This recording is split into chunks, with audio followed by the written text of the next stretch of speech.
Somewhere out beyond Pluto, past every planet you learned about in school, past the last icy rocks of the Kuiper Belt, there is a place where our sun finally loses its grip. For decades, scientists imagined this place as cold, dark, and almost completely empty, a quiet nothing at the far end of our cosmic neighborhood. But when a small aging spacecraft called Voyager finally reached that place, it found something nobody expected. It found a wall of superheated plasma, hotter than the surface of the sun itself, sitting right at the edge of everything we call home. This is the story of how two identical probes, launched in 1977 with technology less powerful than a modern calculator, ended up rewriting what humanity understands about the boundary of our solar system. To understand why this discovery is so strange, you first need to understand what the sun is actually doing every single second of every single day. The sun is not just a source of light and warmth. It is constantly blasting out a stream of charged particles in every direction, a kind of endless wind made of electrons and protons instead of air. Scientists call this the solar wind.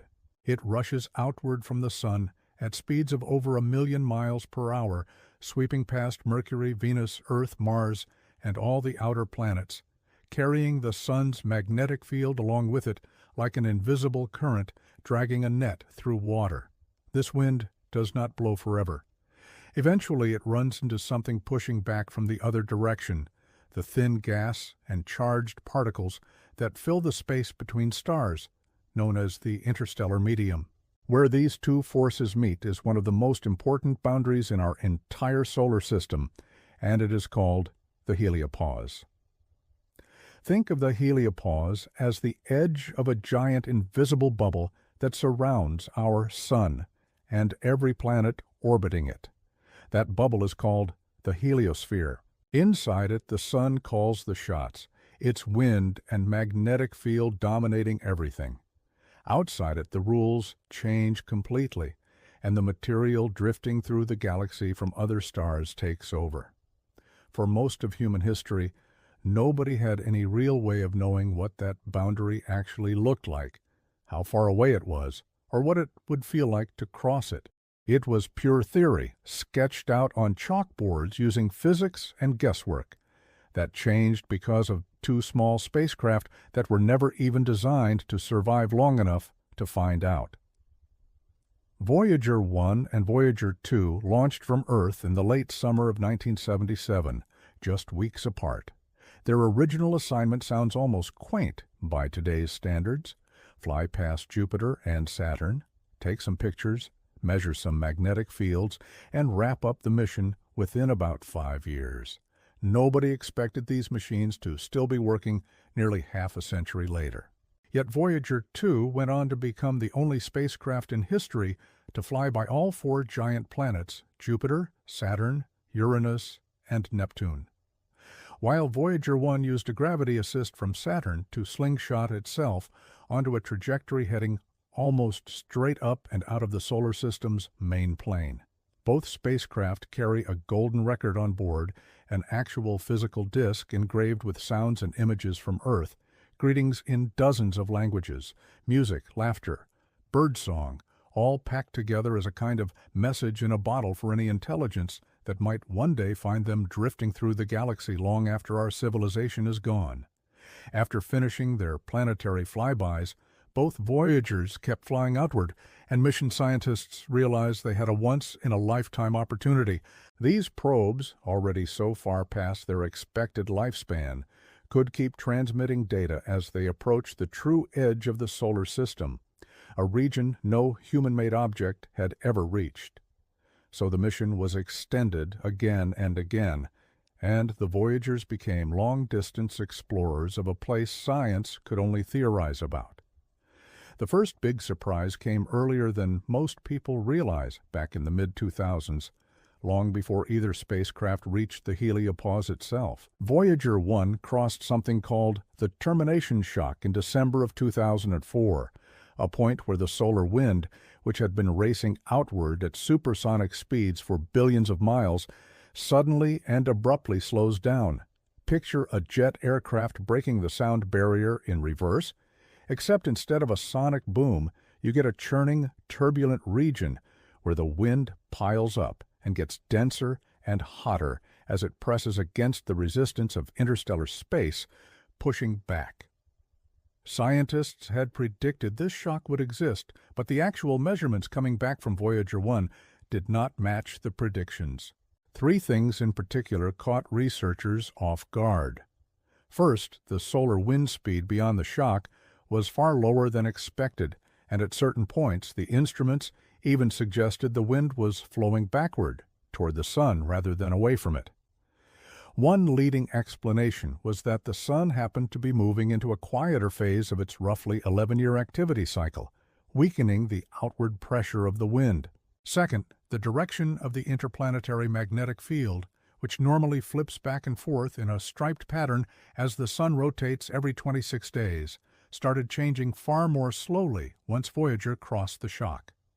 Scientists described it almost like a giant zebra pattern of magnetic stripes moving outward through space, except beyond the shock, those stripes stretched out so much that it took over 100 days for a single stripe to pass the spacecraft, instead of the roughly 2 weeks scientists were used to seeing closer to home.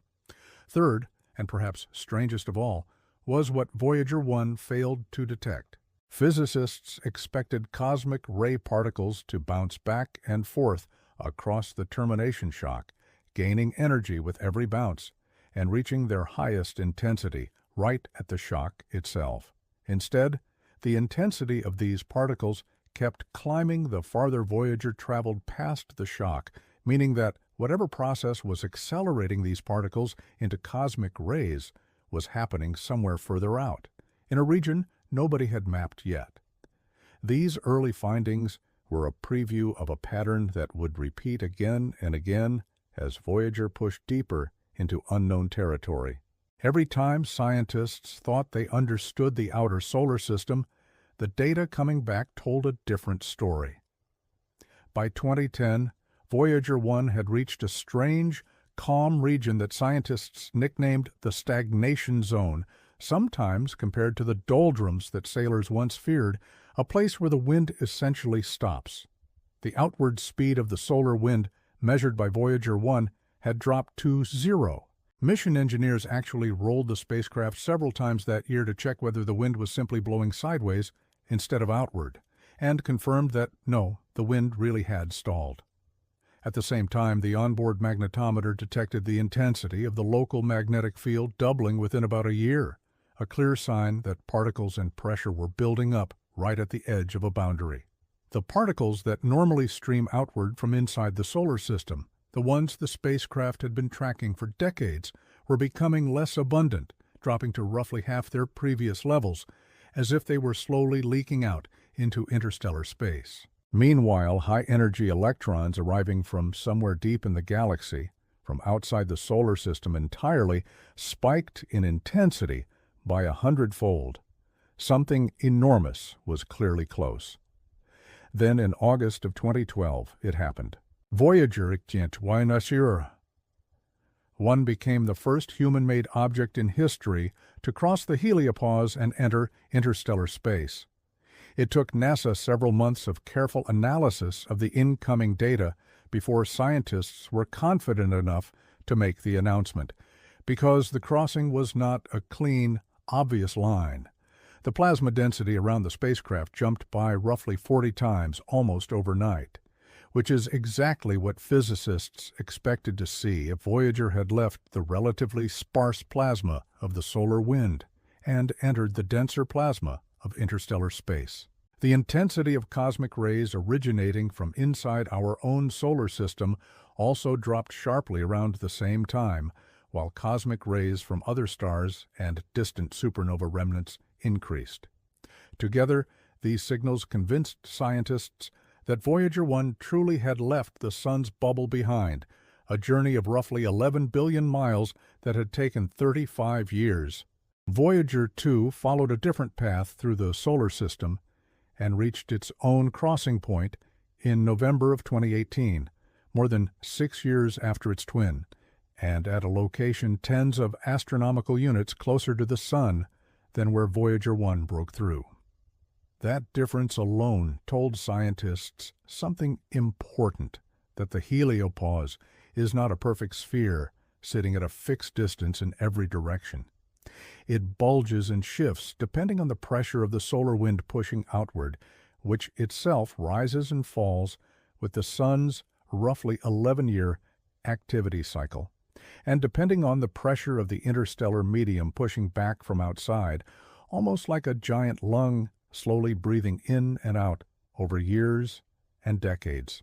Because Voyager 2 still had its plasma science instrument working, unlike Voyager 1, whose equivalent instrument had failed decades earlier, it was able to directly measure the plasma density right at the crossing point, giving scientists their clearest look yet at the transition zone, and Voyager 2's magnetometer delivered one of the most genuinely surprising results of the entire mission.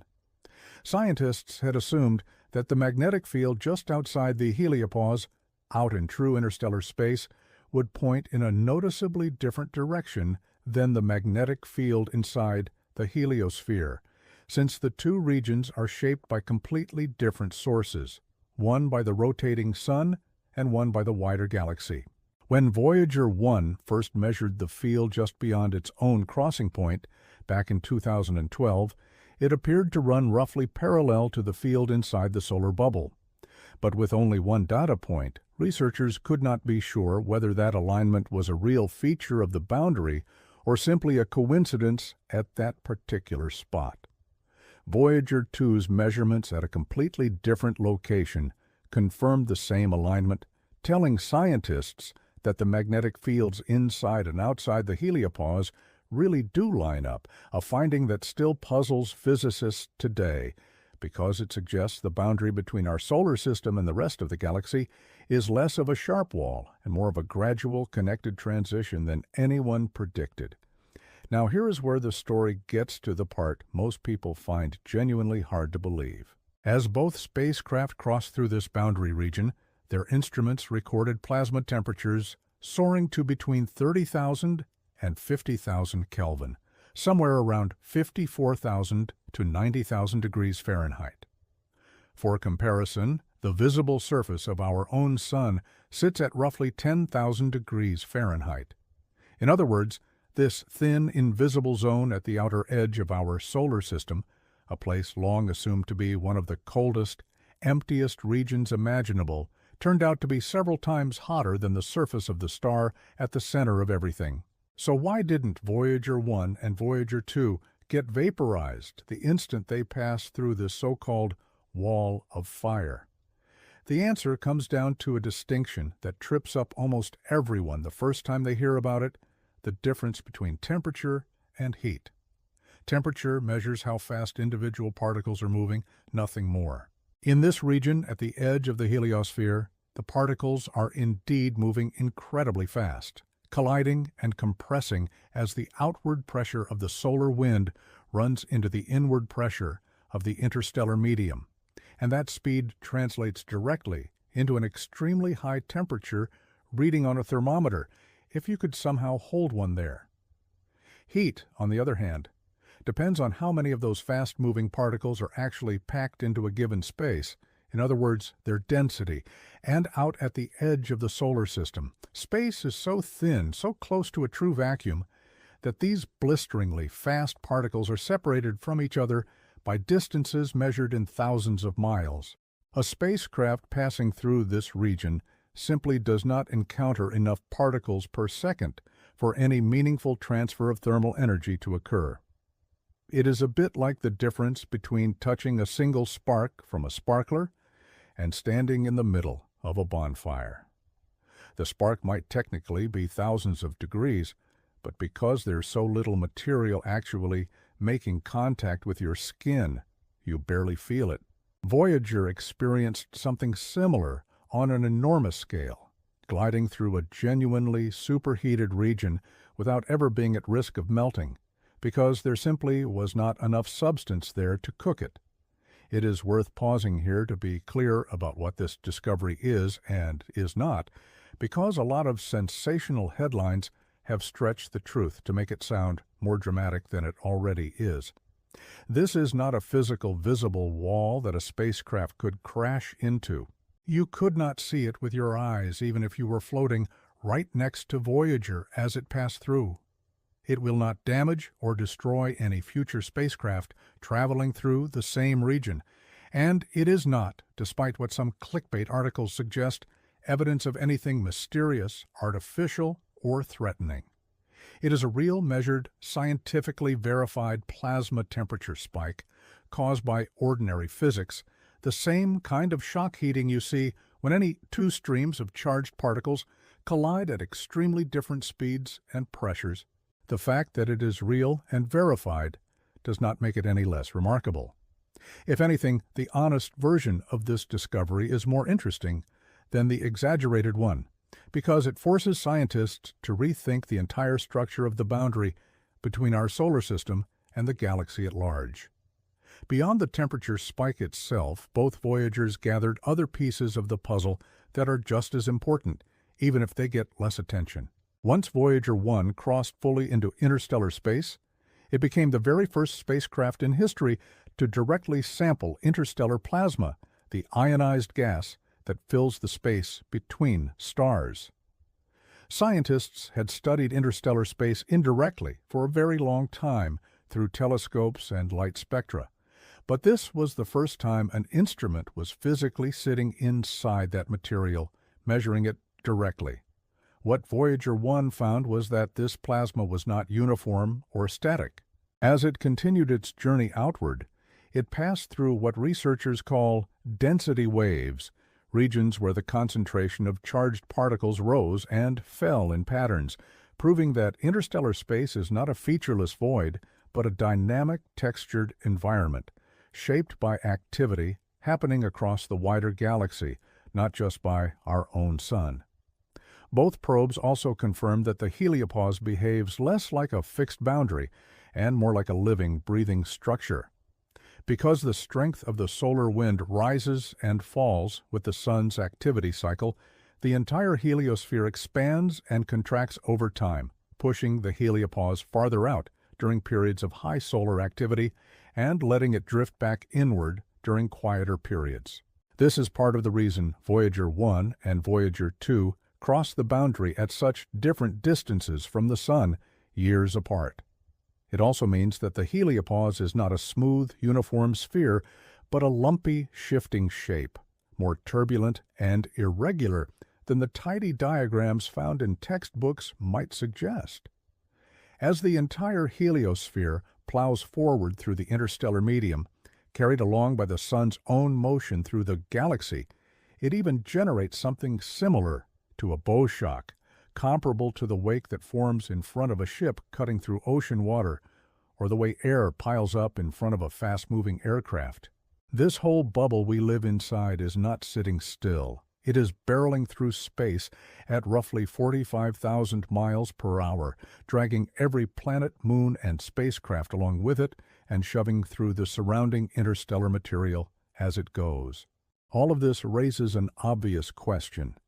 Why does any of this actually matter to people living their ordinary lives on Earth, nowhere near the edge of the solar system?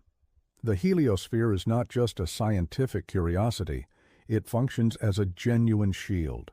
As it pushes outward against interstellar space, it deflects and filters out a significant portion of galactic cosmic rays, the extremely high-energy particles produced by distant supernova explosions and other violent events across the galaxy. Without the heliosphere's protection, a much larger flux of these particles would be bombarding every planet in our solar system, including Earth, with potential consequences for everything from our atmosphere to the long-term habitability of a planet like ours, and certainly for the radiation exposure faced by any future astronauts traveling beyond low Earth orbit. Understanding exactly how strong this shield is, how it flexes and changes shape over time, and how effectively it blocks incoming radiation, has direct relevance for planning future deep space missions and even for understanding how life-friendly conditions can persist on a planet over billions of years. There's also something deeply moving about the fact that this knowledge is coming from two machines that are, quite literally, dying as they send it back. Both Voyagers run on radioisotope thermoelectric generators, devices that turn the heat produced by the natural radioactive decay of plutonium into electricity.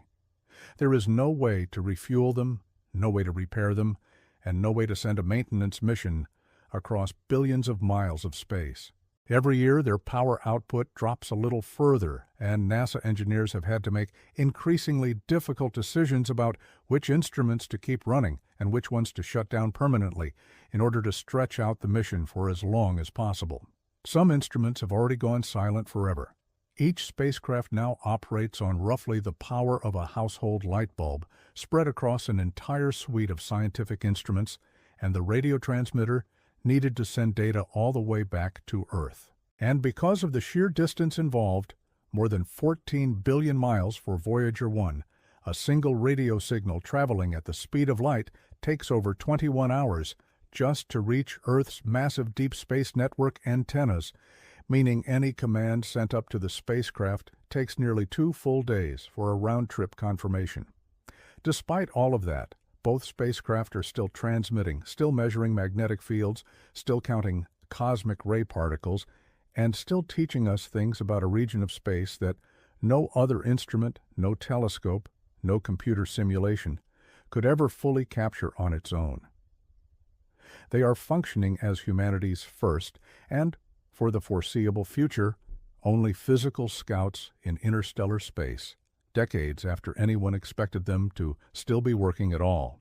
Eventually, within the next several years, engineers expect that both Voyagers will run out of enough power to keep any instruments operating, and they will fall silent, continuing to drift outward through the galaxy on their own, carrying their golden records into a future none of us will live to see.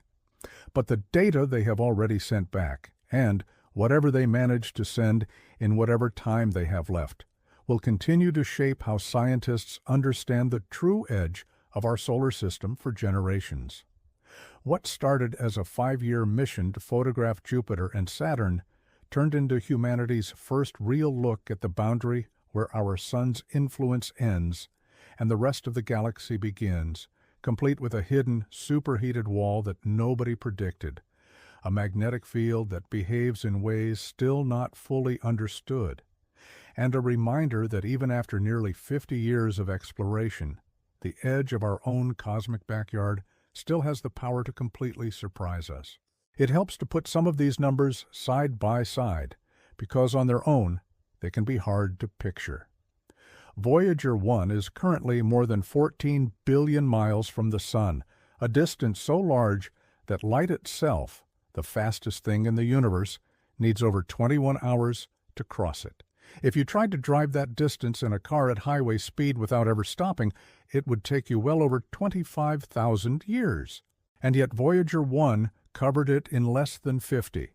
The plasma temperature at the heliopause, 30,000 to 50,000 Kelvin, sits in roughly the same range as the temperature found in the outer layers of some stars, which is part of why the discovery caught so many astronomers off guard. Nobody expected numbers like that to show up outside a star, sitting quietly at the edge of a solar system that most people had always pictured as trailing off into nothing. It is also worth explaining why scientists trust this data at all, given how far away it came from and how old the instruments are. Every measurement Voyager sends back is cross-checked against multiple independent instruments on the same spacecraft. Things like the plasma wave subsystem, the magnetometer, the cosmic ray subsystem, and the low-energy charged particle detector, each measuring a different physical property using a completely different method. When several of these instruments, built by different teams and relying on different physics, all point toward the same conclusion at the same moment. That agreement is what gives researchers confidence that they are looking at a genuine feature of space rather than some kind of instrument error or fluke. This is exactly how the 2012 heliopause crossing was confirmed. It was not one single dramatic reading that convinced NASA. It was the plasma density jump, the drop in solar cosmic rays, the rise in galactic cosmic rays, and the magnetic field behavior all lining up together, spread out over several months of careful analysis before anyone was willing to make the announcement. The heliopause discoveries also connect to a much bigger scientific question that goes far beyond our own solar system, which is how stars in general interact with the galaxy around them. Every star with a stellar wind, and most stars have one, likely carves out some version of a heliosphere-like bubble in the interstellar material surrounding it. By studying our own sun's bubble up close, with real spacecraft and real instruments, instead of only distant telescope observations, scientists gain a working model they can apply to other star systems across the galaxy, most of which can only ever be studied from millions or billions of miles away through a telescope lens. In that sense, Voyager is not just mapping the edge of our own neighborhood, it is providing a physical, ground truth example that helps astronomers interpret what they see happening around other stars entirely, including ones that might host planets of their own. There is also a practical, forward-looking side to all of this.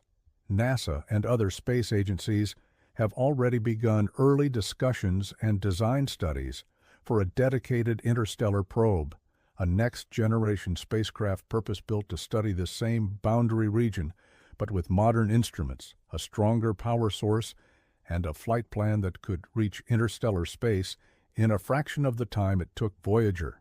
Everything the Voyagers have measured, including the unexpected wall of superheated plasma, the surprising magnetic field alignment, and the turbulent breathing nature of the heliopause, feeds directly into how that next mission will be designed, what instruments it will carry, and what questions its scientists will prioritize answering first. In a very real way, the Voyagers are not just explorers finishing their own journey, they are scouts laying the groundwork for whoever or whatever humanity sends out to follow in their path next. None of this diminishes how strange and almost poetic the core discovery remains.